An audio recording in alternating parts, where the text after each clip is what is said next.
All right, and welcome. So let's get started. Welcome to our session 2 of our Learning Collaborative on addressing barriers to colorectal cancer screening. In today's session, we'll be talking about how to talk to patients about healthy habits after colorectal cancer screenings. Before we continue, we'd like to remind everyone that the mission of the National Center for Health and Public Housing is to strengthen the capacity of PHPC grantees and other health center grantees by providing a range of training and technical assistance. NCHPH is also a project supported by the Health Resources and Services Administration that is 100% financed by this grant, and the information presented today are those of the author only.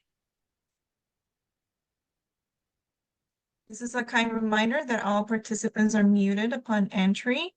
If your line is not muted, please, we kindly ask to please mute your line. That way we can hear the presentation.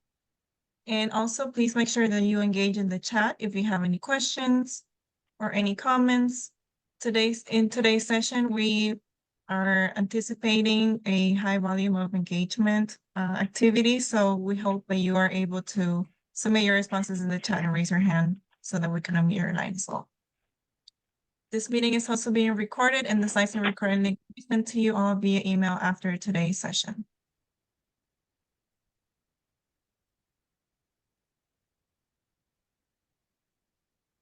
All right, and information about today's speakers. Today with us, we have Dr. Jose Leon, who is our Chief Medical Officer at NCHPH. We also have Dr. Kevin Lombardi, who is our Manager of Policy Research and Health Promotion. And myself, my name is Frida Pineda Sandoval, and I am the TTA Manager here at NCHPH. And we are all going to be collaborating today with facilitating this LC session. So this is just a quick icebreaker activity, just to make sure that all the logistics are working on your end.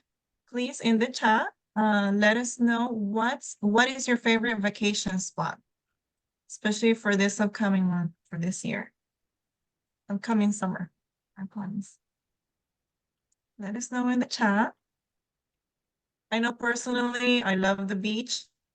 So I do have some plans of going back to my country, Honduras, and enjoying some nice sun and the beach. But great blue water. Awesome. You're obviously off. Cool, I know. Hi, I can hear that somebody has their line. Can you please mute your line? Thank you. Hey, Fide, it looks like we're having some expensive vacations with this group. Yeah. You have good taste. Perfect. All right. So glad to hear that we all have some wonderful plans for this upcoming summer. All right. So let's continue. So here we are presenting some health centers close to public housing information. According to 2022 UDS Health Center data, there were over 1,300 FQHCs that served to 30.5 million patients. 483 FQHCs were intermediately accessible to public housing that served to 6.1 million patients. And of those FQHCs, 107 were PHPCs that served to over 935,000 patients back in 2022. And then also here we have some background information about public housing demographics. As of 2023 HUD data, there were 1.5 million residents. And basically this describes the demographics that there were 2 persons per household, 38% were disabled, 36% were children, 32% were female-headed households with children, and 91% were of low income. And then in terms of race and ethnicity, 52% were white, 43% were African-American, 26% were Latinx.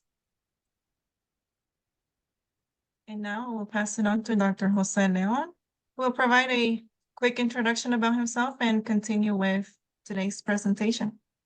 Thank you, Fide, and good morning or good afternoon to everyone.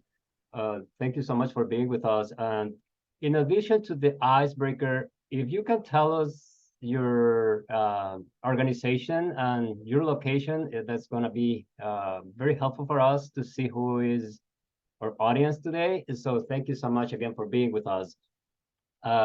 This is an activity that we are planning to have a lot of interaction. And these are some expectations. Sometimes it's really important to, from the very beginning, to say what we are trying to achieve. So please be committed to come and prepare to actively contribute to the group. Be willing to make mistakes. We are all learning. We are all trying to hear from others, challenges and best practices. And if we don't know, that's okay. We can say, I don't know, pass. And remember, we are asking for the background on the whether or not you are a health center, because we have people from different backgrounds. So we need to respect differences, and we need to work together to find the goal of this learning collaborative, which is to learn from each other. We also are asking that if we are taking too much time, let others to participate as well. We need to be active listeners. And the one that I like is the number 10, because it basically addresses what we are expecting. So participants, the subject matter experts, and facilitators all learn from each other. So thank you again and welcome. And next slide, please. The learning objectives for this session are: one, we are going to review session 1, specifically some highlights and some questions that we had. We are also going to analyze barriers to colorectal cancer screening, and we are going to discuss how nutrition and exercise education need to be included in our post-screening conversations. And this is very, very important, because sometimes we screen our patients, we give them the result. Most of the time, the results are negative, and we forget to educate our patients about healthy living and what they need to do to keep having all these screenings that they do every year or every 2 years or every 10 years, depending on what we are screening. So they always come back negative. So we are trying to do all this, and this is really important based on many of publications that we have reviewed regarding the time that clinicians and health educators have to educate patients. Next slide, please. So I will turn it over to my colleague, Kevin Lombardi.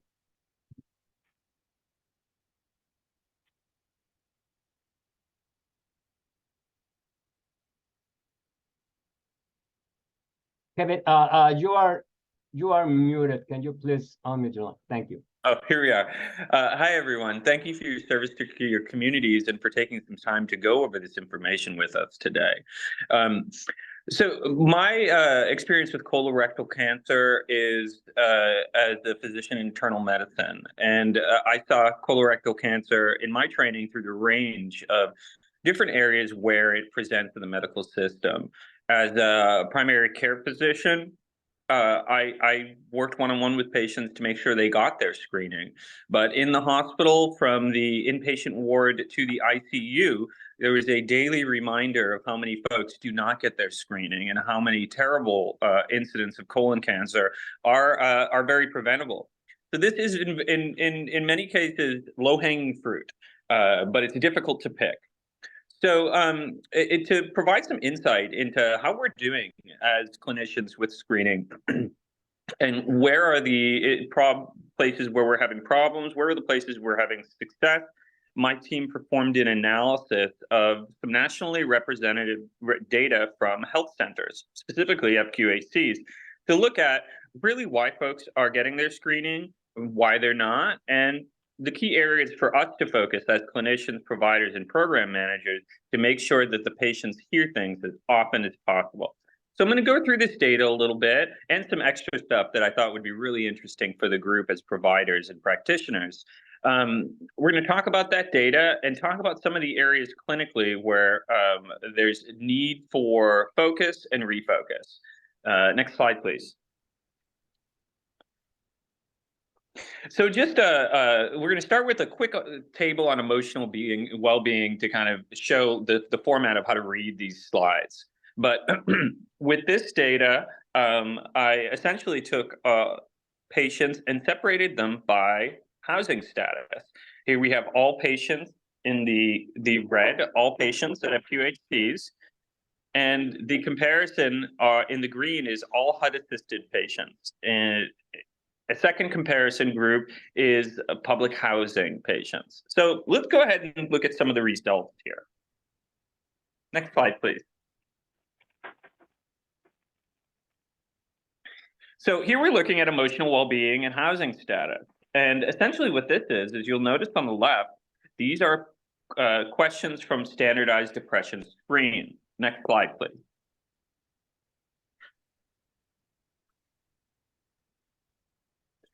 And we look at some of the discrepancies between HUD-assisted patients and FQHC patients.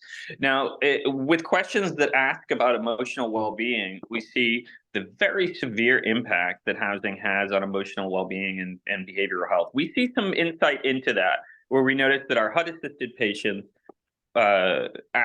reported those feelings nearly twice as often.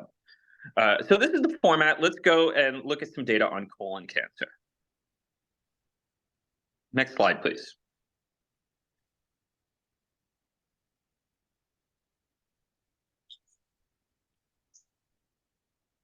And next slide, please. And I'm sorry, Fide, could you go to the graph on colon cancer? I think it's the next one. Okay, yeah, so colon cancer screening, up one, please, up one, please. And up one more, please. Thank you. So here we have colon scanner. Yes, let's start right here. Here we have colon cancer screening in FQHCs and PHPC patients in 2022, according to the Health Center Patient Survey. And this is our recode to take a look at how housing status relates to this. Next slide, please. So let's look at some of the questions here and see what insight it gives us into patient care.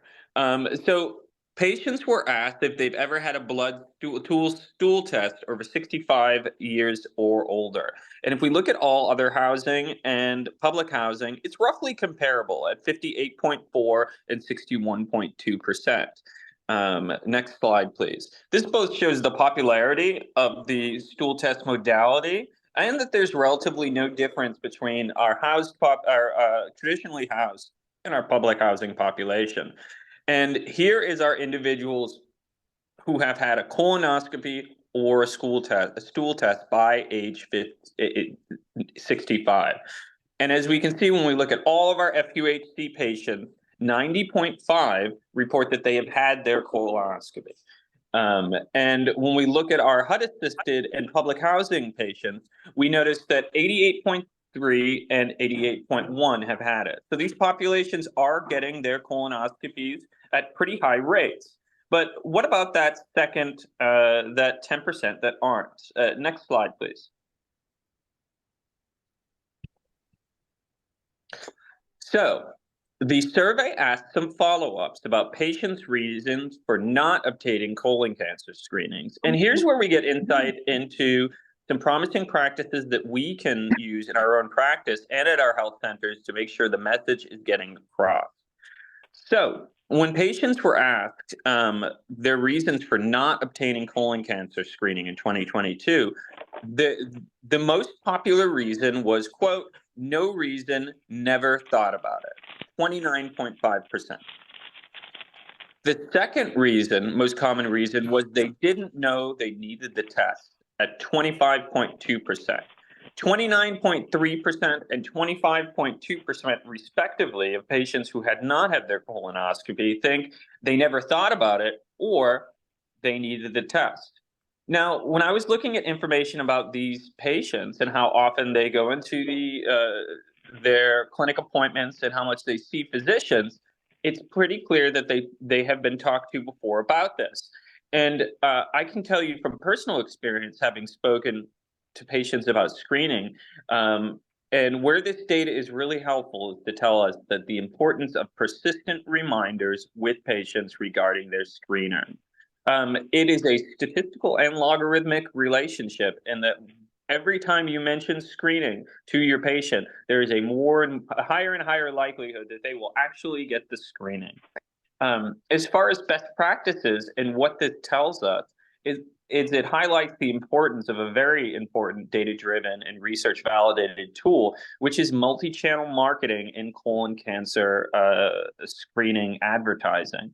Colon cancer screening is uncomfortable or unpleasant for almost everyone who does it. And a big part of the barrier is that. A data-driven method that both reflects on this data and meets the patient's needs is to ensure that multi-channel marketing is used aggressively to make sure patients know about their screening and their need to screen. Examples health centers used have been text message, email, listservs, and so forth, even direct mailing to patients, depending on how much information they have. But those are very well supported practices. And considering what this information tells us, that patients are mostly not getting their screening because they haven't heard of it or they didn't know they need it, that emphasizes the need to repeat the message as much as possible. Because I don't doubt that many of these patients have been told about colon cancer screening before, but it has been lost in the weeds of the many recommendations that they get and many steps that they have to take after their clinic appointments. Next slide, please.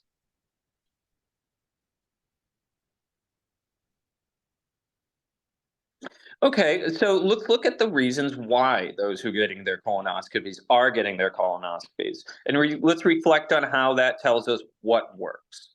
So the largest percent of patients, 62.4%, mentioned they got their colonoscopy because it was mentioned as part of their routine exam. Our clinic appointments is when we have a captive audience and we can remind the patients multiple times during their visits they need to get their clinical exam. They need to get their colonoscopy. It's among the best opportunities we have to make sure our patients get our screening. Next slide, please. And we can see at 21%, the second most common reason was because the patient had a problem. And these problems are typically things like constipation, bleeding, blood in the stool that tell a patient that force the patient to have a follow-up and to have a diagnostic colonoscopy because of it. Now that's 21%. If many of these patients, if they had received their screening or their stool test, would not be in the situation where they needed to get a colonoscopy because of a problem. This tells us this is a pretty big chunk of the pie here. And it again emphasizes the importance of regular reminders to patients about their need for screening and need for multi-channel marketing and outreach efforts. And this is particularly effective in residents of public housing, because in traditional public housing residential neighborhoods, it's very easy to get things to people physically, and both through home visits, through visiting the homes, and through direct mailing. Next slide. Sometimes the low-tech approach can be among the most effective. And our other reasons are for follow-up tests from an earlier test. This is largely unrelated to the problems that we're discussing here, and for, quote, some other reason. And I believe that's the last of the information there. Thank you for your attention, and I will give the floor back to Fide Sandoval. Thank you. Thank you, Kevin. So one of the reasons we are trying to go over some of the main concerns that were expressed during the first session is that sometimes our patients get it screened, they get the results, and sometimes they do not get additional information about what they need to do to stay healthy. There are several reasons. There is a recent study, it was published in the American Academy of Family Practitioners magazine. And one of the greatest concerns is that patients are expressing that doctors do not have, or clinicians in general, do not have enough time for care or for prevention or for education.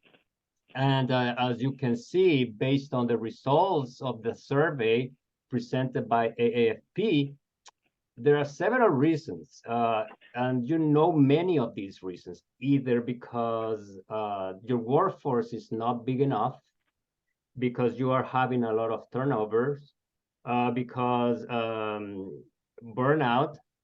So in fact, this is one of the priorities for HRSA and for health centers when we receive information from the health centers about the current training needs, which is how to keep our workforce ready and healthy. So that's the reason why we are trying to go back a little bit and just remind everyone that in addition to screening our patients, we need to make sure that they receive the follow-up information and what they need to do to stay healthy. Next slide, please.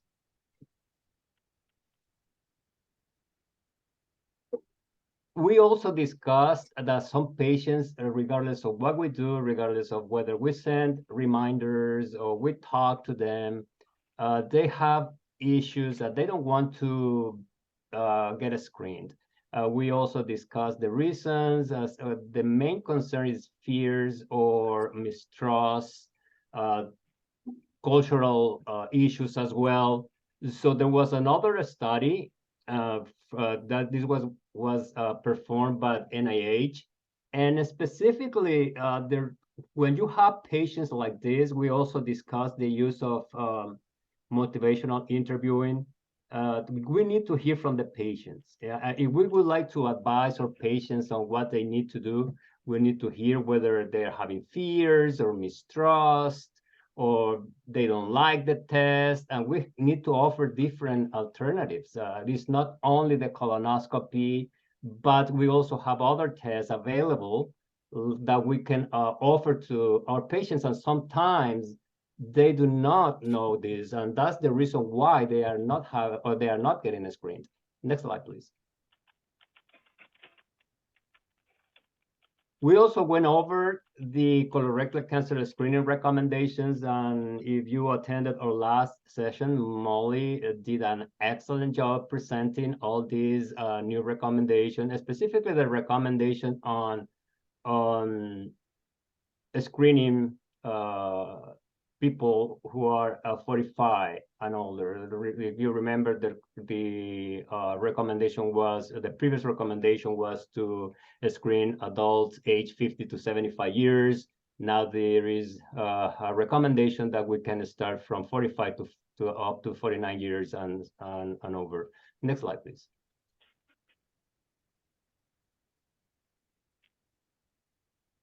We also went to some of the screening guidelines. Just a quick reminder, if the person has history of colorectal cancer, or if a family history of colorectal cancer, a personal history of inflammatory bowel disease, or a confirmed or suspected colorectal cancer syndrome, or a personal history of getting radiation to the abdomen or pelvic area, these are considered high-risk patients, and the screening recommendations are a bit different in regards to when you have to screen your patients. Next slide, please.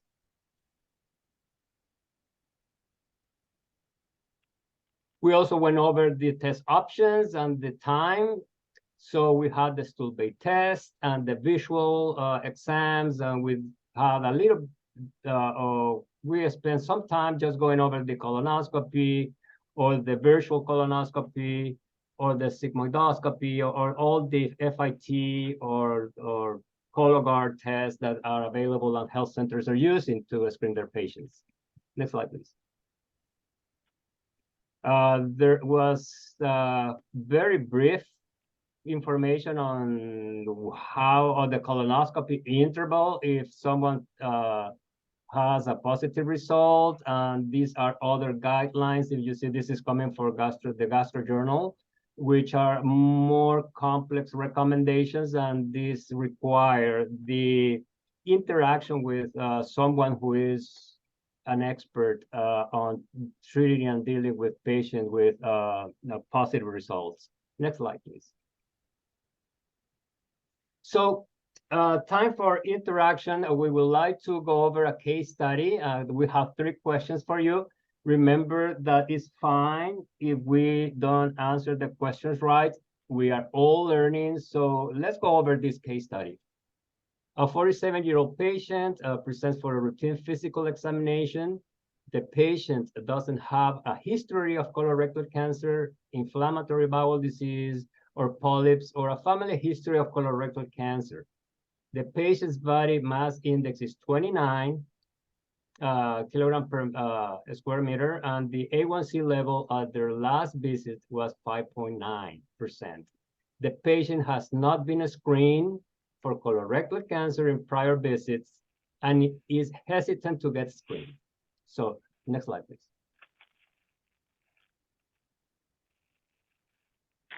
So this is the very first question.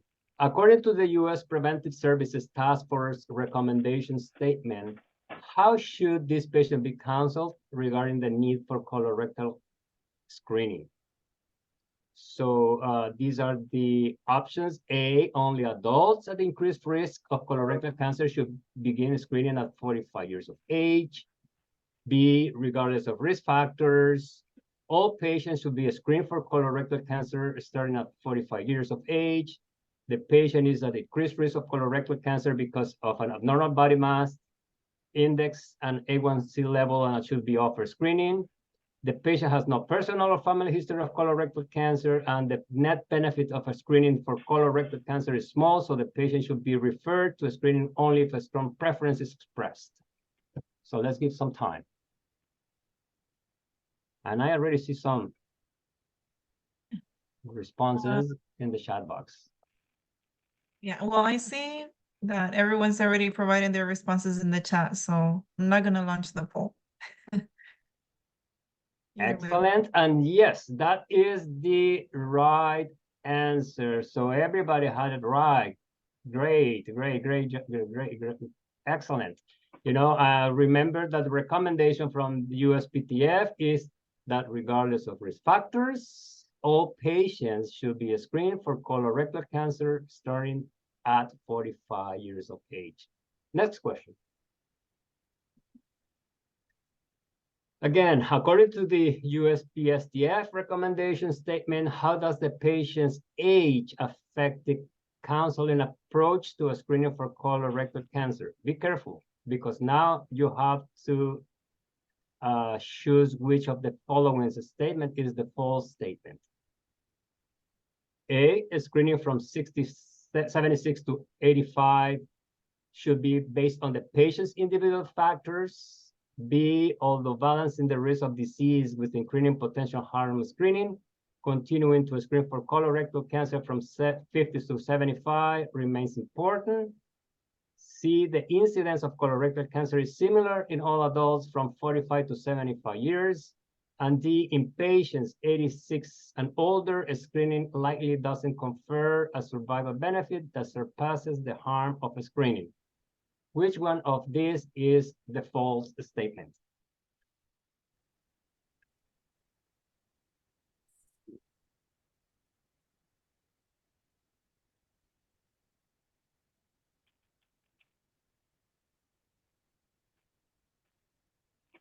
Wow, excellent. You know, and you are right. The false statement is C. The incidence of colorectal cancer is similar in all adults from 45 to 75 years of age. We went over the recommendations during the first session, and we know that age is a risk factor for colorectal cancer screening. So that's wonderful. Next one, please. This is the last one. According to the US PSTF recommendation statement, which of the following is an appropriate test and interval for colorectal cancer screening? A, a stool DNA test with fecal immunochemical testing every 5 years. High sensitivity fecal occult blood test every 5 years. Flexible sigmoidoscopy every 7 years. Colonoscopy every 10 years, or virtual colonoscopy every 10 years.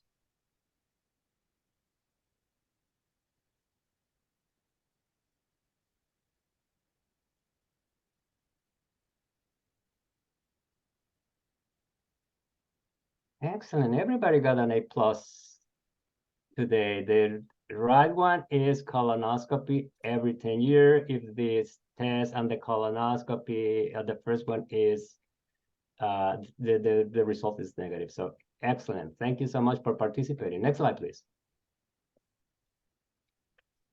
So according to the American Cancer Society, and we can compare and see whether there are some differences here.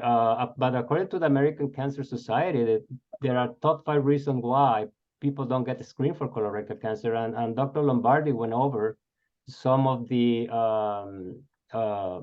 reasons that were expressed by health center patients who responded to the survey that was released by HRSA. I don't remember if it was this year or last year, but it's a recent patient survey. And one of them is that patients have heard that the test is difficult and painful. Others say that they have no family history, therefore they don't need a test. Others are saying that if you don't have symptoms, you don't need a test, and they are concerned about the cost. That's a big issue, and as a health center, you know all the social determinants of health affecting our patients. Not only that the income is relevant in this case, but also whether or not they have insurance.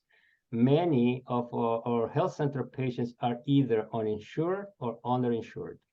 And then finally, and perhaps most importantly, they are concerned about the complexity and cost of screening. Next slide, please. NIH and other organizations also did this, but they asked patients the same way that HRSA did, or through the patient survey. And patients were reporting fears or worries, financial difficulties, logistical challenges, that the screen is not a priority for them, discomfort with the procedure, with the prep, medical mistrust, and religious reasons, or basically they don't want. So it's really important to analyze what patients are also saying, because in reality, they are the ones that are being screened. And I am very, very, when I was reading this, I was just trying to make sure that we are addressing if the patient is going to need a colonoscopy for whatever reason, either because the FIT or the FIT came back positive, or whatever other reason you need to screen the patient and you are offering a colonoscopy, let's make sure that we go over the instructions. Let's make sure that we educate our patients. Let's make sure that we address all the questions that they have, because otherwise patients are going to be somehow trying to avoid or delay a colonoscopy. So if you see there are 3 here that are very important. Lack of information, and this is something that was asked to patients going to primary care services. Others express discomfort with the procedure or with the prep, and religious reason, another SDOH and another social factor that we need to have in mind. Many of our health centers offer services to minority populations with different backgrounds and racial and ethnic backgrounds. So let's make sure that we understand those, and we are going to have a session in the future on cultural competence, but the topic is going to be HIV. So we need to make sure that we understand all the differences that all our patients may have when it comes or when they come to our services, and making sure that we are respectful of those reasons as well. Next slide, please. Another case study. This is now a 59-year-old female kindergarten teacher, and she presents for a checkup. She has no complaints and hasn't seen a physician for over 10 years. According to the patient, she has no significant past medical history, takes no medications, and has no allergies. She lives with her husband and has 2 grown children who are married. She occasionally drinks alcohol, 1 to 2 drinks per week, and has smoked 1 pack of cigarettes per day for 30 years. She has a younger sister who was recently diagnosed with a colon polyp at the age of 55. She comes today because she's worried that she may develop colorectal cancer. And we have the blood pressure, the pulse, the respiration rate, the temperature, her height, weight, and also important, the BMI, 26.6. Next slide, please. So let's stop for a moment, and whether you want to do it, if you want to come, off mute and just have a quick discussion with us. Otherwise, you can use the chat box, and let's do the case study discussion, and specifically on risk factors that you can identify on this patient. So Fide, if you can go back to the previous slide, so we can go over the slides and see the risk factors, and I already see some really good responses.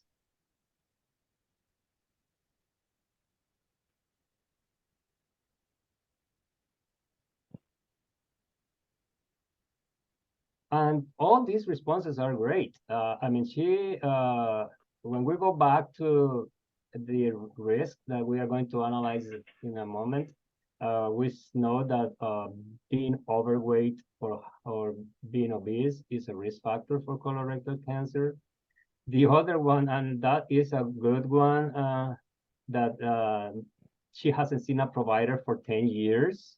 So in other words, patient has never been screened. That is a risk factor. The smoking history is also a risk factor, and drinking alcohol is a risk factor. And the BMI is high, so excellent. All these responses are excellent responses. And again, thank you so much for participating. Next slide, please. Next slide.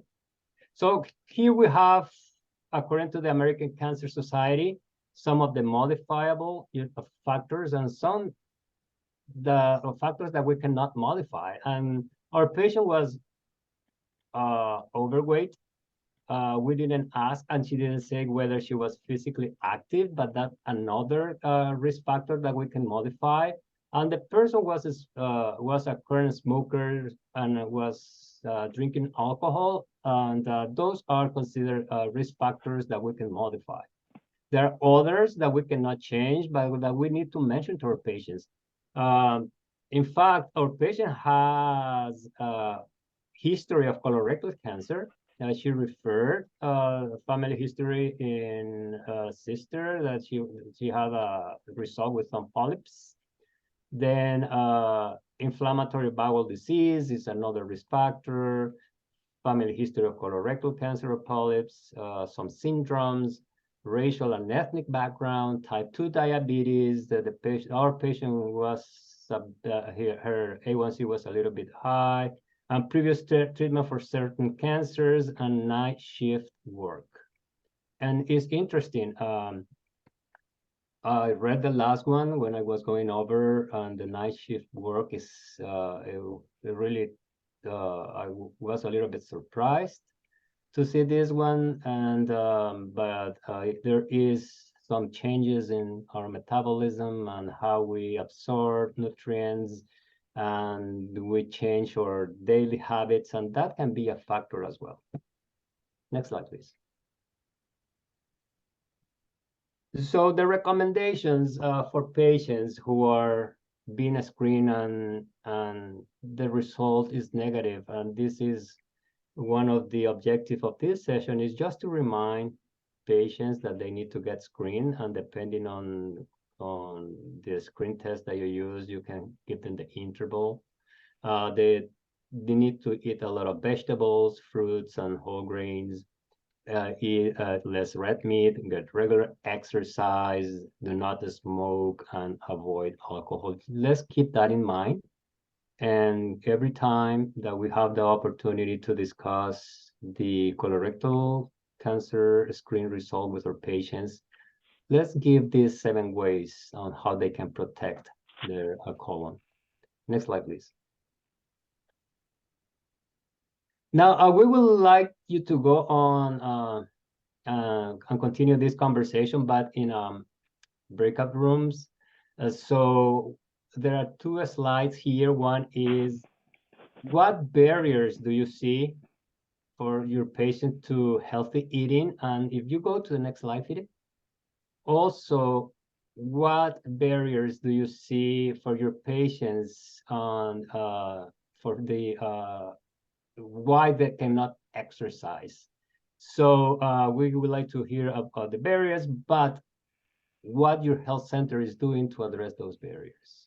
So if you could give us your responses, and then we can come back and discuss this issue, because it's important that if we recommend patients about eating more fruit and vegetables, but if the patient is a low-income patient, or if the patient lives in a food desert, or if a patient is not working, probably the patient is not going to get healthy food. So let us know what you do to address these issues with your patients. Also, physical activity.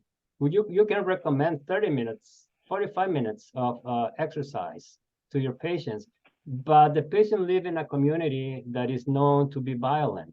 So what do you do to address those issues? So that is very important, because we've been discussing about the healthy habits, and let's see what we're doing if our patients are receiving this information, but somehow they are having some barriers to follow your recommendations. So Fide, let's do the breakout rooms and see you in 5 minutes. Okay. And then just turn it on real quick. Do you want to do 5 minutes for each?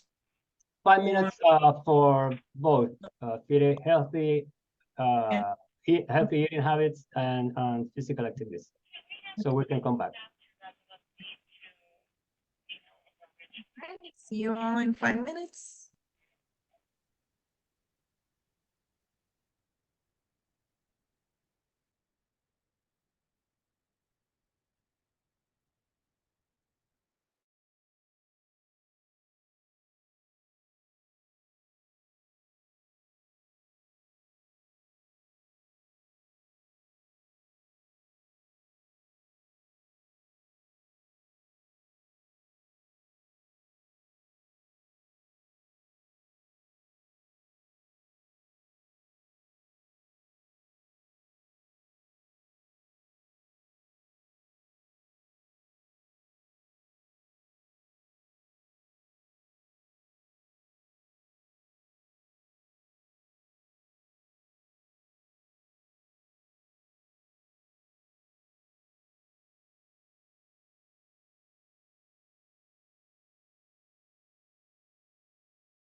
What do you think of that?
Long, but the patient really needs time with the CHW or a professional to speak to longitudinally because it's going to take some convincing.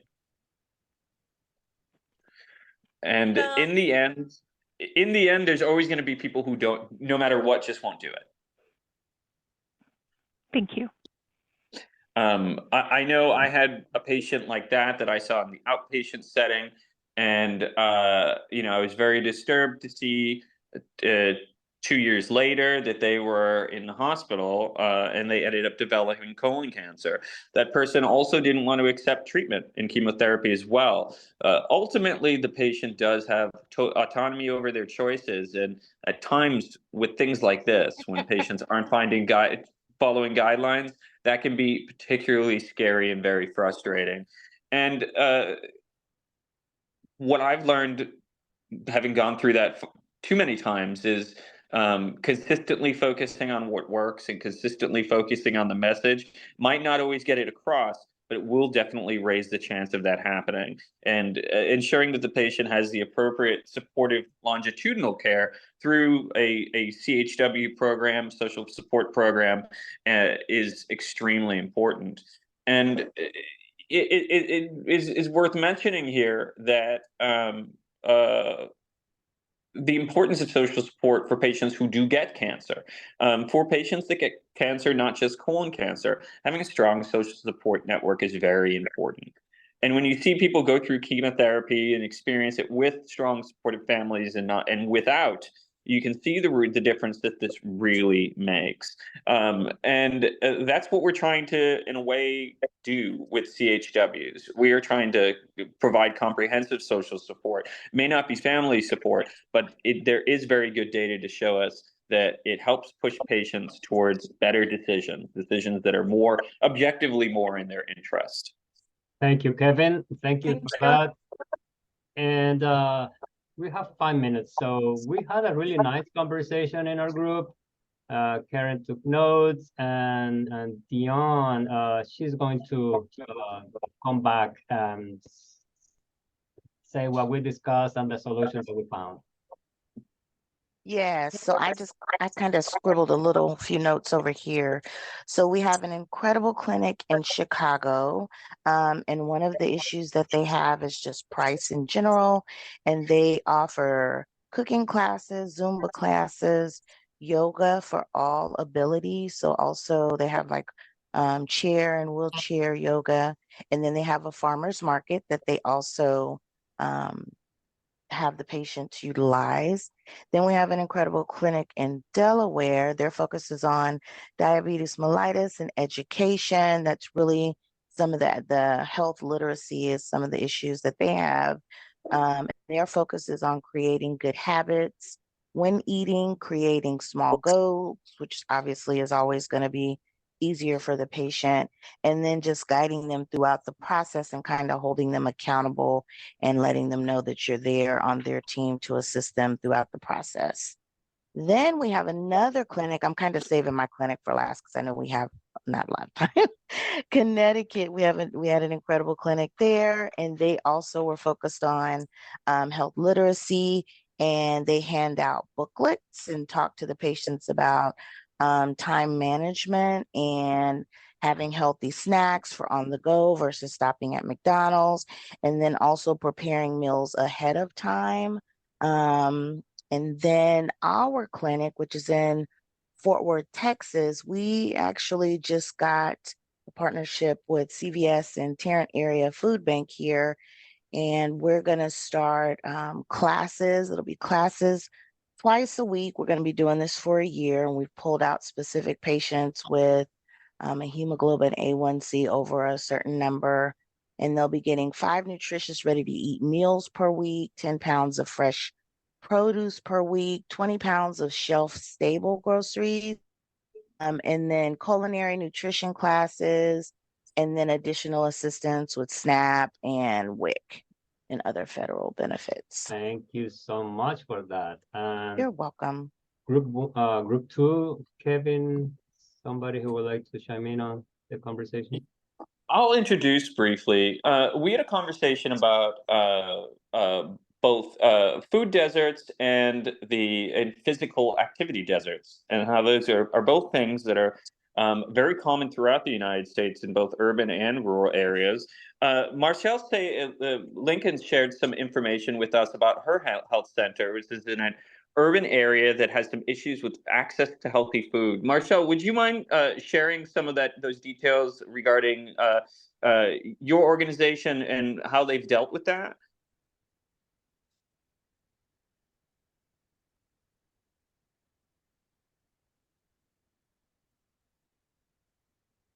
Marcelle, are you available? Well, it looks like we don't have her, but the topics we spoke about regarding with this was the importance of making sure for patients in food deserts, when we do have health centers in urban areas, ensuring that they have the sort of comprehensive support they need. And that can be even small things make a difference, from farmers markets to food distribution, but also ensuring that families know how to use food as well. Increasingly, folks just don't know how to cook healthy foods because they are just not exposed to them. And this is particularly an issue with food deserts. These are food deserts. We can't expect folks to know what to do with an eggplant if they've had to previously drive 4 miles to get one. It's often unreasonable to expect folks to be able to cook and clean and take care of themselves in a healthy way if they have not been exposed to the proper information to help teach them to do that.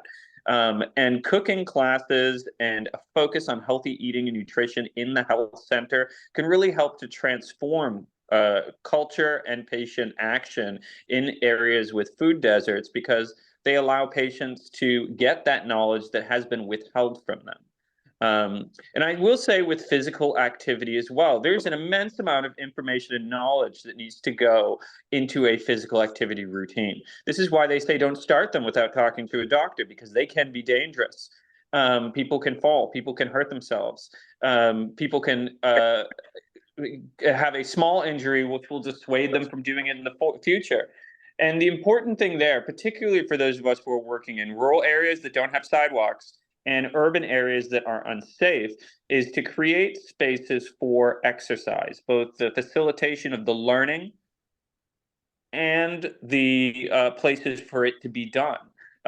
Exercise is programs focused on that and on that specific interaction are a great way to, one, get the patients to do it, but also create value in your community culture. Because when people talk about exercising, when they do them, when they engage in it collectively increases the value of your community. People are healthier, they're out more, they're talking more. It's a indelible good to the community as well as the individual themselves. So that was our conversation. Thank you, Kevin. And I just want to be respectful of everybody's time. We are 1 minute over the hour, so thank you so much for staying with us. Just a quick reminder to please complete the survey after this webinar is over. And if you would like to chime in on future sessions, just let us know. We can give you 5 or 10 minutes to address any challenges or what you're doing with your community.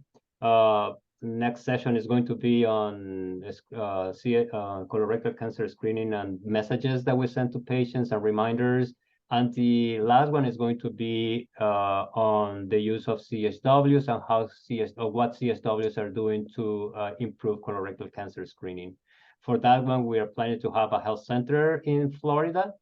But for the third session, that is going to be next week on the 27th, if you would like to participate for 5 or 10 minutes, we don't need slides, we don't need any prep, just to hear from what you're doing and what the solutions that you are offering to your patients. So once again, thank you so much for your time. Thank you for being with us. You are an excellent group, and have a great afternoon, everyone. Thank you, everyone. See you next session. Bye. Bye, everyone. Thanks for your service. Thank you.